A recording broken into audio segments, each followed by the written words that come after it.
Good morning class 10th। ये आपका next chapter है information and communication technology skills. ठीक है, ये थोड़ा आपका कंप्यूटर से रिलेटेड है, ज़्यादा नहीं। इसमें 3 सेशन दिए हुए हैं। पहला है आपका ऑपरेटिंग सिस्टम। इससे पहले जो भी चैप्टर या टॉपिक थे वो आपका नॉर्मली कंप्यूटर से रिलेटेड तो नहीं थे, वो मैनेजमेंट स्किल से रिलेटेड थे, लेकिन ये आपका कंप्यूटर से रिलेटेड। इसके बाद हालांकि 2 छोटे छोटे और सेशंस हैं जो कि एक पूरे चैप्टर के फॉर्म में है, उसमें फिर वही सब कहानी शुरू होगी, तो उसको उसमें बताएंगे। तो यहाँ पर ये आपका जो सेशन है, सेशन 1 जो इसमें है वो है ऑपरेटिंग सिस्टम। तो ये कहानी वैसे तो मैंने बहुत बार बताई है, 9th में भी ऑपरेटिंग सिस्टम का पूरा चैप्टर था, विंडोज 7 का पूरा चैप्टर था। उसके वीडियोस मेरे पास बने ही रखे हैं, क्योंकि ये अभी हाल ही में मैंने ये चैप्टर क्लास 9 को बताया है, लेकिन वहाँ पर वो बहुत डिटेल में है, बहुत ज़्यादा डिटेल में। वो पूरे 20 मिनट के हैं। Functions of operating system 20 minute का, types of operating system 20 minute का, विंडोज 7 भी 20 मिनट का है। लेकिन आपको बहुत ज़्यादा जानने की ज़रूरत नहीं, क्योंकि थोड़ा थोड़ा ही है आपकी इसमें बहुत ज़्यादा दिया नहीं हुआ। 2-3 पेज में, 2 पेज में ही ख़त्म कर दिया है, तो इसीलिए आपको कंसाइज फॉर्म में बताएंगे, उतनी डिटेल में नहीं बताएंगे, क्योंकि जो वो आप आएगा ही नहीं। थोड़ा सा भले पूछ ले, लेकिन इतना डिटेल में नहीं आएगा, तो 20 मिनट का बनाने का कोई खास सेंस नहीं बनता है। वरना वो तो मेरे पास बनाए रखे हूँ, चाहे तो मैं आपको ऐसे ही सेंड कर सकते हैं, मेरे खुद के बनाए हुए हैं। लेकिन मैं बहुत ज़्यादा दिया नहीं, तो हम पूरा 20 मिनट में सारी कहानी एक ओवरव्यू के फॉर्म में, वो बहुत दिया भी नहीं है, आपकी बुक में भी बहुत नहीं दिया होगा, तो उतना ज़्यादा है नहीं कहानी। तो ऑपरेटिंग सिस्टम क्या होता है एक बार फिर से आपको बता देते हैं। हालांकि बहुत सालों से मैं आपको बताते आ रहा हूँ ऑपरेटिंग सिस्टम, आपने छोटी क्लास से ही पढ़ा है कि जैसे हमारी बॉडी में आत्मा होती है, वैसे ही कंप्यूटर के हार्डवेयर को चलाने के लिए ऑपरेटिंग सिस्टम जो होती है वो कंप्यूटर की एज आत्मा वर्क, एज सोल वर्क करती है। ठीक है, तो वो जैसे कंप्यूटर का हार्डवेयर जो होता है, अगर कंप्यूटर के अंदर ऑपरेटिंग सिस्टम ना हो तो उसका हार्डवेयर सही होते हुए भी काम नहीं करेगा। उसी तरीके से जिस तरह से हमारी शरीर के सारे पार्ट सही से काम कर रहे हैं, लेकिन शरीर के अंदर आत्मा होती है, सबको पता है, किसी ने देखा नहीं है लेकिन सबको इस चीज़ से पता है। चाहे वो कोई भी जीवित चीज़ के अंदर आत्मा होती है, कोई भी जीव जो होते हैं सब में आत्मा होती है।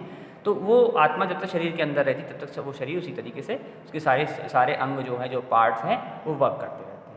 तो ऑपरेटिंग सिस्टम भी एक हमारी कंप्यूटर की सोल होती है। किसी भी कंप्यूटर के अंदर, कोई भी लैपटॉप हो, कंप्यूटर हो, डेस्कटॉप हो, बल्कि मोबाइल भी हो, तो मोबाइल के भी अपने ऑपरेटिंग सिस्टम होते हैं, जैसे कि एंड्रॉयड। ठीक है, तो ऑपरेटिंग सिस्टम मतलब यहाँ पर हम विंडोज 7 की बात कर रहे हैं। तो इस तरह से अलग अलग कंपनीज़ के अलग अलग ऑपरेटिंग सिस्टम आते हैं।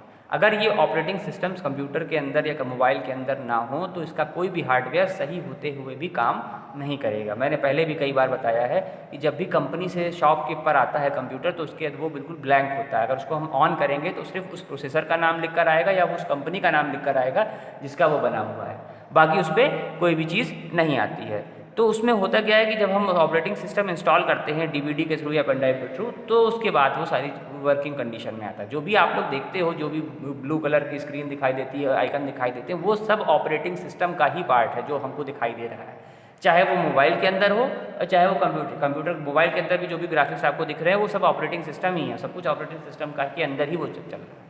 ठीक है, तो ये एक टाइप का ऐसा सिस्टम सॉफ्टवेयर होता है जो कंप्यूटर के सारे हार्डवेयर को रन कराने में हेल्प करता है। बहुत टाइप के ऑपरेटिंग सिस्टम आते हैं, जैसे विंडोज़ के अपने ऑपरेटिंग सिस्टम आते हैं, लाइनेक्स है, यूनिक्स है। लाइनेक्स यूनिक्स भी ऑपरेटिंग सिस्टम है, आप लोगों ने नहीं यूज़ किया है, लेकिन मैंने यूज़ किया है, क्योंकि 90% लोग जो होते हैं पूरे वर्ल्ड में 90% लोग विंडोज़ ऑपरेटिंग सिस्टम ही यूज़ करते हैं, क्योंकि वो यूज़ करना आसान है, वो ईजी है, वो कोई भी यूज़ कर सकता है। कम पढ़े लिखे लोग जिन्होंने पढ़ाई लिखाई नहीं भी की है, वही साइबर कैफे पे बैठे हुए जो लोग होते हैं बहुत ज़्यादा पढ़े लिखे नहीं होते, लेकिन फिर भी वो लोग यूज़ कर लेते हैं, क्योंकि वो ईजी टू यूज़ है, उसको यूज़ करना बहुत ईजी होता है, बस ये वजह होती है। तो ऑपरेटिंग सिस्टम बहुत सारे हैं बहुत सारे टाइप के हैं। आप लोगों ने तो विंडोज 7 अभी तो आप लोग खुद ही समझ लो कि विंडोज 7 जैसे है, विंडोज 7, विंडोज 8, विंडोज 10 ये सब ऑपरेटिंग सिस्टम है, लेकिन और भी होते हैं। लाइनेक्स है, यूनिक्स है, मैक है। मैक वो एप्पल मैकबुक आती है तो उसमें उनका अपना खुद का मैक का होता है। एप्पल और मैक एक ही कंपनी है, तो जो मैकिंटोश करके एक ऑपरेटिंग सिस्टम होता है वो एप्पल का ही बनाया हुआ है। एप्पल पहले कंप्यूटर्स ही बनाती थी, अभी भी कंप्यूटर्स बनाती है, लेकिन अब मोबाइल्स की फील्ड में वो बहुत आगे निकल गई और उसने बहुत महंगे महंगे मोबाइल बनाए, जिसकी वजह मोबाइल की फील्ड में ही उसका नाम आगे हुआ। हालांकि पहला पर्सनल कंप्यूटर एप्पल ने ही बनाया था, माइक्रोसॉफ्ट ने नहीं बनाया था। पहला कंप्यूटर सिस्टम और पहला ग्राफिकल यूज़र इंटरफेस वाला ऑपरेटिंग सिस्टम भी एप्पल ने बनाया था। लेकिन बाद में माइक्रोसॉफ्ट ने उससे ईजी और उससे कन्वीनियंट बना दिया, जिसकी वजह से उसकी पॉपुलैरिटी नहीं हो पाई और माइक्रोसॉफ्ट इतना आगे निकल के कंप्यूटर की फील्ड में। तो कंप्यूटर की फील्ड में ऑपरेटिंग सिस्टम है माइक्रोसॉफ्ट का सबसे ज़्यादा नाम है, मोनोपोली है एक तरीके से, पूरा उसका कब्जा है, क्योंकि सबसे ज़्यादा ऑपरेटिंग सिस्टम उसी के यूज़ किए जाते हैं। आप लोगों ने जितने भी देखे होंगे नॉर्मली विंडोज़ 7, विंडोज़ 8, विंडोज़ 10 देखे होंगे, और जो पहले जो बच्चे और किसी स्कूल में पढ़े होंगे वहाँ विंडोज़ एक्सपी भी बहुत सारे कंप्यूटर में रहता है, लेकिन बहुत शायद ही किसी ने लाइनक्स, यूनिक्स या डॉस देखा हो। ये भी ऑपरेटिंग सिस्टम होते हैं। डॉस का तो अब यूज़ नहीं होता, लेकिन लाइनक्स और यूनिक्स होते हैं, लेकिन उनको यूज़ कर पाना ईजी नहीं होता है, वो थोड़ा डिफिकल्ट होता है। उसमें आपको बहुत सारे कमांड्स भी याद रखनी पड़ती है। अब बात आती है कि फंक्शंस ऑफ, इसके फंक्शन क्या होते हैं। सबसे पहला होता है प्रोसेसर मैनेजमेंट। प्रोसेसर जो होता है, प्रोसेसर और रैम मिलकर ही सारी प्रोसेसिंग को हैंडल करती हैं। तो प्रोसेसर सारी प्रोसेसेस को मैनेज करता है। तो प्रोसेसर को मैनेज करने का काम ऑपरेटिंग सिस्टम को होता है। कौन सी प्रोसेस को कितना स्पेस देना है, कितनी चीज़ें देनी, कब कौन सी प्रोसेस एग्जीक्यूट होनी है, ये सब प्रोसेसर मैनेजमेंट में आता है। किस तरीके से वो प्रोसेस को एग्जीक्यूट होना है, क्योंकि यहाँ प्रोसेसिंग की भी अपनी होती है कि प्रायोरिटी के बेसिस पर प्रोसेसिंग होती है। वो हमें पता नहीं चलती है, लेकिन वो होती है, ऐसा प्रायोरिटी बेसिस पर प्रोसेसिंग होती है। दूसरा आता है मेमोरी मैनेजमेंट, इसी का पार्ट है। मेमोरी मैनेजमेंट से मतलब ये है कि हर प्रोसेस के लिए कितनी रैम जो होती है, रैम की मेमोरी हमारी प्रोसेस को एग्जीक्यूट कराने के लिए होती है। तो ऑपरेटिंग सिस्टम का ही ये काम होता है कि वो रैम को फ्री करे, जिससे कि हम लोग उसको यूज़ कर सकें। मोबाइल में बहुत बार हमको रैम सारे ऐप क्लोज करने पड़ते हैं, जिससे कि हमारी मोबाइल की रैम फ्री हो जाए। रैम जितनी फ्री रहेगी उतनी प्रोसेसिंग हमारी इजी रहेगी। अगर हमने बहुत सारे ऐप ओपन कर दिए हैं तो हमारी रैम बिजी हो जाती है, उस पर वो रैम कई पार्ट में डिवाइड हो जाती है उसके। तो वो हर प्रोसेस को एग्जीक्यूट होने के लिए मेमोरी की ज़रूरत होती है, और ये मेमोरी मैनेजमेंट का काम रैम का होता है, और रैम को मैनेज करने का काम ऑपरेटिंग सिस्टम का होता है। डिवाइस मैनेजमेंट, जितनी भी तरह की इनपुट आउटपुट डिवाइसेस है, सबको मैनेज करने का काम ऑपरेटिंग सिस्टम का होता है। कौन सी डिवाइस के थ्रू इनपुट होना है, कौन सी डिवाइस के थ्रू आउटपुट होता है, मतलब ये एक ऐसा इंटरफेस, एक माध्यम होता है यूज़र और कंप्यूटर के बीच का। कंप्यूटर जो हार्डवेयर है, हार्डवेयर और यूज़र के बीच में ये मीडियम की तरह काम करता है। इसीलिए डिवाइस मैनेजमेंट भी इसका एक बहुत बड़ा रोल होता है। फाइल मैनेजमेंट भी इसका एक बहुत बड़ा रोल होता है। कौन सी फाइल को कहाँ से ट्रांसफ़र होना है, कौन सी फाइल कहाँ से कॉपी होनी, किस तरीके से वो एग्जीक्यूट होनी है, ये भी इसी की कैटेगरी में आता है। ठीक है। सिक्योरिटीज़ का भी उसका कोई बहुत बड़ा रोल होता है ऑपरेटिंग सिस्टम में। ऑपरेटिंग सिस्टम में एक फायरवॉल नाम की चीज़ होती है, जो कि जो जेन्युइन कॉपी होगी ऑपरेटिंग सिस्टम की। नॉर्मली आप लोगों ने जो यूज़ की होगी वो पायरेटेड कॉपी ही होगी। मैंने भी जो यूज़ की पायरेटेड, लेकिन जेन्युइन जो अगर किसी ने खरीदी है तो उसके साथ फायरवॉल एक ऐसा, मतलब समझो सॉफ्टवेयर होता है फायरवॉल, जो एंटीवायरस से अलग होता है। तो ये अनऑथराइज एक्सेस से हमें बचाता है। तो सिक्योरिटी भी एक इसका बहुत बड़ा रीज़न है। और अगर मान लो नहीं, फायरवॉल नहीं भी एक्टिवेटेड है तो भी अगर कुछ इस तरह के अनऑथराइज चीज़ें होती हैं तो वो उसको समझकर हमको उसकी विंडोज़ भी दिखाता रहेगा, जिससे कि हम जान सकें कि ये चीज़ें क्या हो रही हैं, कुछ मतलब जो भी हम एक्सेस कर रहे हैं वो सही है या नहीं। जॉब शेड्यूलिंग, लास्ट इसका जो है जॉब शेड्यूलिंग है। जॉब शेड्यूलिंग से मतलब है क्योंकि आजकल के जितने ऑपरेटिंग सिस्टम होते हैं वो मल्टीटास्किंग होते हैं, एक साथ कई सारे काम हो सकते हैं। तो कौन से काम को किस तरीके से परफॉर्म होना है, कब परफॉर्म होना है, किस तरीके से एग्जीक्यूट होना है, यही सब हमारी जॉब शेड्यूलिंग में आती है। ठीक है। जॉब शेड्यूलिंग का मतलब वो यहाँ पे नौकरी नहीं दे रहा है, वो प्रोसेस को नौकरी देता है कि कौन सी प्रोसेस को कैसे वर्क करना है। फिर आता है आपका टाइप ऑफ ऑपरेटिंग सिस्टम। मैंने जो आपको XP, Windows XP, Windows 7, Linux, ये सब जो आपको बताया वो ऑपरेटिंग सिस्टम के टाइप हैं, लेकिन वो कंपनी के बेसिस पे हैं। एक इनकी फंक्शनैलिटी के बेसिस पे इनके टाइप होते हैं। इनकी कुछ फंक्शनैलिटी के बेस पे भी टाइप होते हैं, जिसमें आता है सबसे पहला single user operating system. Single user operating system का मतलब है पहले के जो ऑपरेटिंग सिस्टम थे, विंडोज़ 3.1, विंडोज़ 1.0 जो पहले आते थे, रिलीज़ होते थे, मतलब विंडोज़ 95 से पहले, वो हमारे सिंगल यूज़र ऑपरेटिंग सिस्टम थे। मल्टी यूज़र ऑपरेटिंग सिस्टम भी होते हैं, जैसे उसमें होता क्या है कि वो सारे के सारे कंप्यूटर जो होते हैं सर्वर से कनेक्टेड होते हैं। तो वो इस तरह की फैसिलिटी होती है जिससे कि हम सर्वर के थ्रू कनेक्ट होकर भी काम कर सकते हैं। उनको मल्टी यूज़र का या मल्टीटास्किंग ऑपरेटिंग सिस्टम कह सकते हैं। मल्टी यूज़र कहेंगे, मल्टीटास्किंग नहीं कहेंगे। तो सिंगल यूज़र का मतलब है ऐसे, पहले अब तो नहीं आते हैं, अब तो सारे हमारे मल्टी यूज़र हैं। पहले के ऑपरेटिंग सिस्टम सिंगल यूज़र थे, मतलब वो एक ही मशीन पर रन कर सकते हैं। अगर एक कंप्यूटर को इंस्टॉल किया तो उसी से काम कर सकते हैं, उसको हम सर्वर से कनेक्ट नहीं कर सकते थे। इसी में एक और आता है graphical user interface. Graphical user interface का मतलब होता है आज आप लोग जो भी ऑपरेटिंग सिस्टम यूज़ करते हैं वो सारे ग्राफिकल यूज़र इंटरफेस हैं। लेकिन पहले के टाइम पर एक डॉस ऑपरेटिंग सिस्टम आता था, उसमें वो कैरेक्टर यूज़र इंटरफेस था। कैरेक्टर यूज़र इंटरफेस का मतलब है कि वो जब कंप्यूटर ऑन करते थे तो पूरी ब्लैक कलर की स्क्रीन आती थी, और उस स्क्रीन पे जो भी हम लोग टाइप करते थे कमांड, उसी के अकॉर्डिंग वो आगे जाता था। तो उसीलिए उसको बोलते थे कैरेक्टर यूज़र इंटरफेस। मैंने जब पहली बार कंप्यूटर देखा था तो वो उसी तरीके का कुछ था, तब समझे। और उनको यूज़ करना भी डिफिकल्ट था, क्योंकि उसके लिए आपको सारी कमांड्स का पता होना ज़रूरी है। जब तक आपको कमांड्स नहीं पता होंगी तो आप उसे यूज़ नहीं कर पाओगे। तो वो अब आपको देखने को नहीं मिलेगा। लेकिन वो होता था, मैंने देखा है, वो बहुत पहले क्लास 5th में देखा है, तो था वो वहाँ पे स्कूल में जहाँ पढ़ते थे, तो वहाँ पर उस तरह का, उस समय विंडोज़ नहीं था उसमें, ठीक है। तो वो पूरी ब्लैक कलर की स्क्रीन थी और वाइट कलर से सारा उस पर काम, बहुत मुश्किल था उसको कर पाना। और उसमें जो गेम होते थे वो गेम्स भी ऐसे होते थे जैसे पुराने ब्लैक एंड वाइट मोबाइल में जो गेम्स होते थे उसी तरह के गेम्स प्ले होते थे, क्योंकि पहले लैब में कुछ करवाया नहीं जाता था। लैब में उस टाइम पर हम लोग को एक ही कंप्यूटर होता था, उसमें 5 मिनट गेम खिलवाते थे वो, और कुछ भी ऐसा था ही नहीं जो करवा सके, क्योंकि वहाँ कंप्यूटर में सिर्फ लैब में एक कंप्यूटर बीच में रखा रहता था और बच्चे दोनों तरफ जाके बैठ जाते थे। टीचर थोड़ा बहुत बताते थे कंप्यूटर के बारे में और थोड़ा बहुत उसमें चीज़ें उसे करके दिखाते थे, थोड़ा बहुत नेम टाइप कर लो, उससे ज़्यादा कुछ होता नहीं था। आज जिस तरह आप लोग अलग अलग कंप्यूटर पर बैठ के यूज़ करते हो, ये सब तो हम लोगों ने किया ही नहीं है। कंप्यूटर तो पड़ी थी उस समय थोड़ी बहुत, लेकिन वो सब कुछ भी नहीं यूज़ किया है, और वो बच्चों के लेवल के हिसाब से मुश्किल भी था। वो तो इंट्रोड्यूस कर दिया गया था तो टीचर को बताना था। उस समय रैम रोम बताया जाता था, पल्ले ही नहीं पड़ता था। आज सब कुछ समझ में आता है, क्योंकि उसमें पता ही नहीं था रैम क्या है रोम क्या है, था सारा कुछ, लेकिन वो समझ में ही नहीं आता था, क्योंकि वो क्लास 5th 6 के बच्चों के हिसाब से भाई वो जो चीज़ हमने देखी ही नहीं है उसके बारे में हम कैसे जान सकते हैं। लेकिन आज के टाइम पर आप लोग उन चीज़ों को जानते हो क्योंकि आपने बचपन से भी कंप्यूटर को यूज़ किया है, ठीक है। तो उस समय वो जो आज के जो भी हमारे आते हैं ऑपरेटिंग सिस्टम सारे हमारे ग्राफिकल यूज़र इंटरफेस हैं। लाइनेक्स और यूनिक्स में कुछ ऐसे हैं जिसमें कहीं कहीं पर ग्राफिकल है, कहीं कहीं पर कैरेक्टर यूज़र इंटरफेस है, ठीक है। इसके बाद आता है हमारा multi user operating system. Multi user operating system के मतलब है कि ऐसे ऑपरेटिंग सिस्टम भी आते हैं जिनको हम मल्टीपल, जो कई लोग इसे यूज़ कर सकते हैं। उसका एग्जाम्पल आपको देते हैं, जैसे एटीएम मशीन के अंदर भी ऑपरेटिंग सिस्टम इंस्टॉल होता है और एटीएम मशीन को हम लोग अलग अलग तरीके से हैंडल कर सकते हैं। तो ये भी एक मल्टी यूज़र का एग्जाम्पल है। और भी जितने भी सिस्टम बने हुए हैं जहाँ पर कई अलग अलग कंप्यूटर से लोग एक्सेस कर रहे हैं, वो सब हमारे मल्टी यूज़र में आते हैं कि वो मेन सर्वर पर भी स्टोर है, वो सारे जो कंप्यूटर या लैपटॉप हैं उस मेन सर्वर से भी कनेक्टेड है। तो जितने भी हम उसको जैसे भी यूज़ करना चाहें उसे यूज़ कर सकते हैं। उसको कई सारे यूज़र एक साथ मिलकर भी यूज़ करते हैं। तो यही हमारा होता है मल्टी यूज़र। आजकल के जितने भी होते हैं मैक्सिमम हमारे मल्टी यूज़र ऑपरेटिंग सिस्टम है। विंडोज़ 2000 के बाद से ही हमारे ये फर्स्ट वर्जन था multi user operating system. Linux Unix Windows के जितने आते सब मल्टी यूज़र हैं। इनको हम सर्वर के थ्रू भी यूज़ कर सकते हैं बिना किसी दिक्कत के, इसीलिए ये मल्टी यूज़र है। इनको सिंगल मशीन के साथ साथ हम वैसे भी यूज़ कर सकते हैं। इसके बाद आता है मल्टीटास्किंग ऑपरेटिंग सिस्टम। मल्टीटास्किंग का क्या मतलब है? मल्टीटास्किंग से मतलब होता है कि वो ऐसे ऑपरेटिंग सिस्टम जो एक साथ कई सारे काम कर सकते हैं। मतलब आप एक ही सेम टाइम पर आप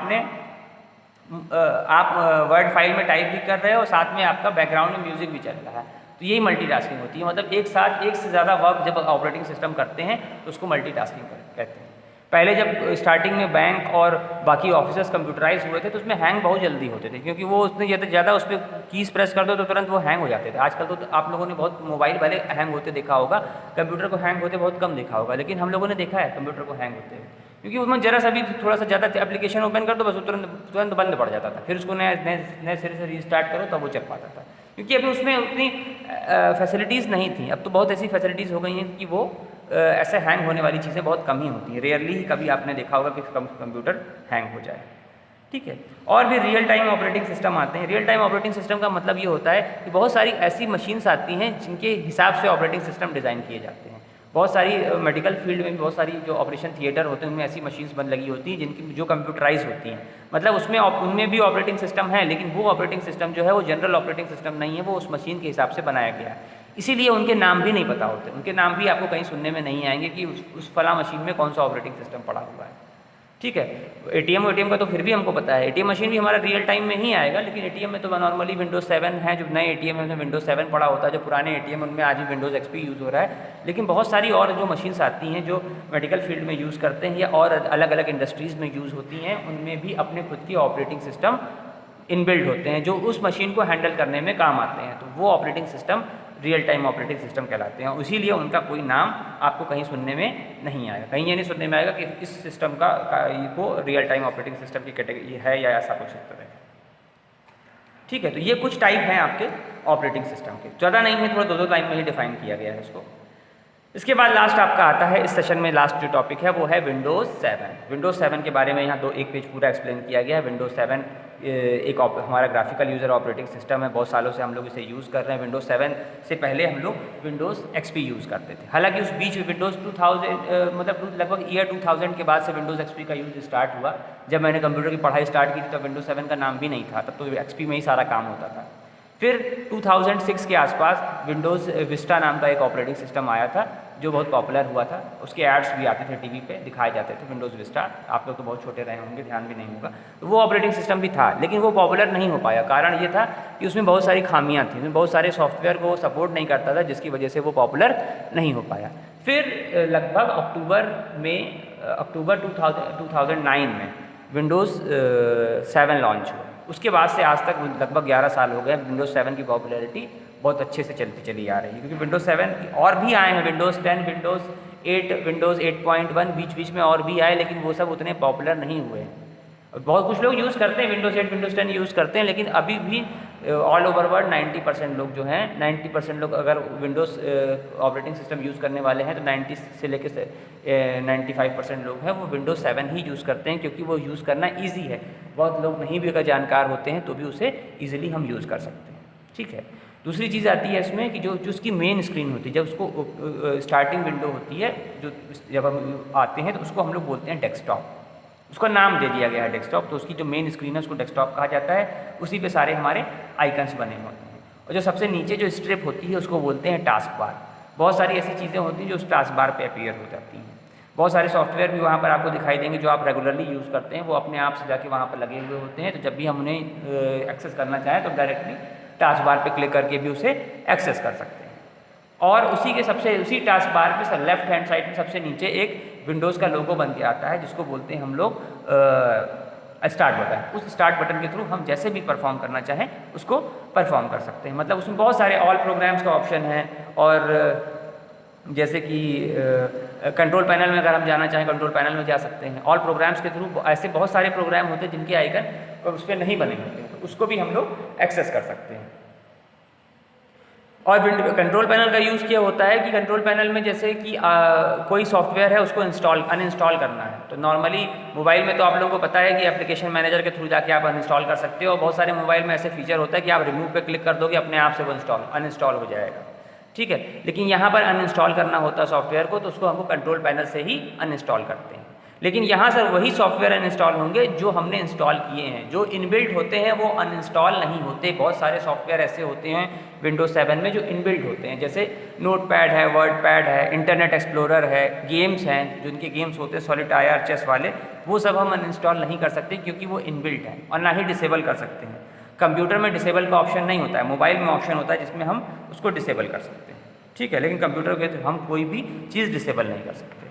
तो ये कंट्रोल पैनल एक थोड़ा सा इंपॉर्टेंट पार्ट है, इसलिए मैंने बता दिया। रिसाइकल बिन है, रिसाइकल बिन भी बहुत इंपॉर्टेंट पार्ट होता है, क्योंकि रिसाइकल बिन के थ्रू हम जो भी डिलीट करते हैं नॉर्मली कहने का मतलब ये है कि अगर बहुत ज़्यादा बड़ी फाइल होती है तो रिसाइकल बिन में नहीं जाती है। ये भी एक बहुत बड़ी सच्चाई है कि अगर हम कोई बहुत हैवी फाइल डिलीट कर रहे हैं, मान लो 15-20 GB का डेटा हमने डिलीट किया, तो वो रिसाइकल बिन में नहीं जाएगा, वो डायरेक्टली डिलीट होता है। लेकिन नॉर्मली जो हमारी एक्सेल वर्ड फाइल है या छोटी मोटी और बहुत सारी फाइल्स हैं, वो जब भी हम डिलीट करते हैं वो सारी की सारी रिसाइकल बिन में जाके स्टोर हो जाती हैं। उससे हम लोग उसको वापस फिर से एक्सेस कर सकते हैं जब भी हम उसको एक्सेस करना चाहें। ठीक है, इसके आगे के सेशंस में चीज़ें थोड़ी और एक्सप्लेन करेंगे। फाइल्स और फोल्डर को कैसे डिलीट करते हैं और थोड़ा बहुत कैसे इसका मेंटेनेंस होता है, सिस्टम को कैसे मेंटेन कर सकते हैं, ये दो सेशन में थोड़ा सा बताया जाएगा। तो वो उसको ऑडियो के थ्रू, और अगर मान लो ज़रूरत पड़ी तो ऑडियो क्या करें, मतलब वीडियो के थ्रू, मान लो ज़रूरत पड़ी तो प्रैक्टिकल वीडियो के थ्रू भी बता सकते हैं। प्रैक्टिकल वीडियो इसका बनाएंगे तो उसमें भी दिखा सकते हैं आप लोगों को किस तरीके से वो होता है। लेकिन प्रैक्टिकल वीडियो जो होंगे वो 10 मिनट से ज़्यादा के नहीं होंगे, क्योंकि मेरे पास जो सॉफ्टवेयर है वो 10 मिनट तक ही उसकी वर्किंग है, उससे ज़्यादा की उसकी वर्किंग है ही नहीं है। तो ये आपका काफ़ी चीज़ें उसके थ्रू कवर कर देंगे। तो ये यहाँ पर इसकी कहानी ख़त्म होती है। बाकी इसमें थोड़ा सा और 2 छोटे छोटे सेशंस हैं, तो उनको एक ही वीडियो में कवर कर देंगे और उसके प्रैक्टिकल वीडियो के थ्रू बाकी का पार्ट एक्सप्लेन कर देंगे। लेकिन मैं बार बार कहूँगा, वर्क कंप्लीट कर लो और मुझसे वर्क मांगने की गलती मत करना, क्योंकि आपकी क्लास में कोई न्यू स्टूडेंट तो नहीं आया। मैं वर्क सिर्फ न्यू स्टूडेंट्स को देता हूँ पुराना। तो अगर आपका वर्क नहीं कंप्लीट है तो आप एक दूसरे से बात करें, जिसका कंप्लीट हो उससे कंप्लीट करें।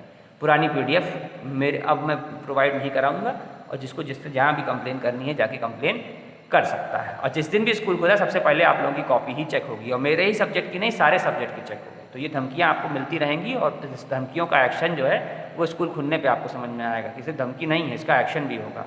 स्कूल खुलने तो फिर दिखाते हैं एक्शन क्या होता है, किस तरीके से एक्शन लिया जाएगा आप लोगों की लापरवाही के लिए।